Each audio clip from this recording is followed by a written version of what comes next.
Hi everyone, it's Fitz with your daily delivery. Hope you're doing well. I am good. We had another media opportunity on Wednesday with Kansas State football, and I got to tell you, it was good. It was good. 4 players and assistant head coach Van Malone came to speak with us, and they were key players, including quarterback Avery Johnson. I'll get into more of this and what happened on Tuesday throughout the week and the weekend, but I want to talk about Avery because I've heard a lot of people around the nation think that what Avery was last year is who Avery is. And that's a pretty good quarterback, but prone to making mistakes and also prone to, well, overthinking things and getting himself into trouble with that. And let's delve into that right now because that perception is right. The perception that this is who he's going to be forever is probably wrong.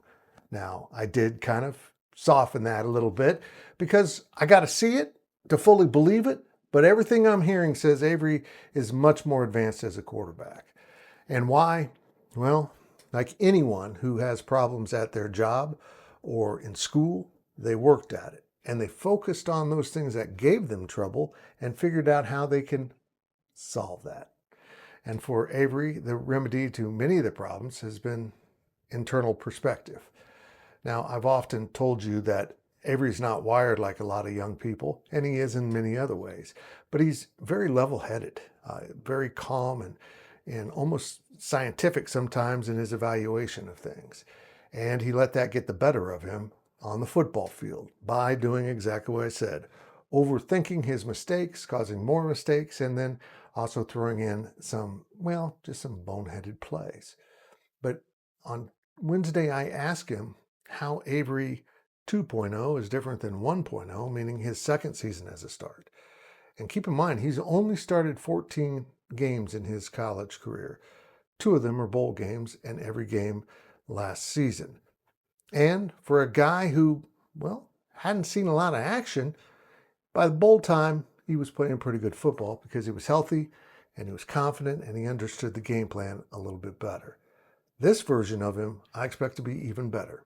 So Avery, what exactly did you do wrong last year that you need to learn from this year?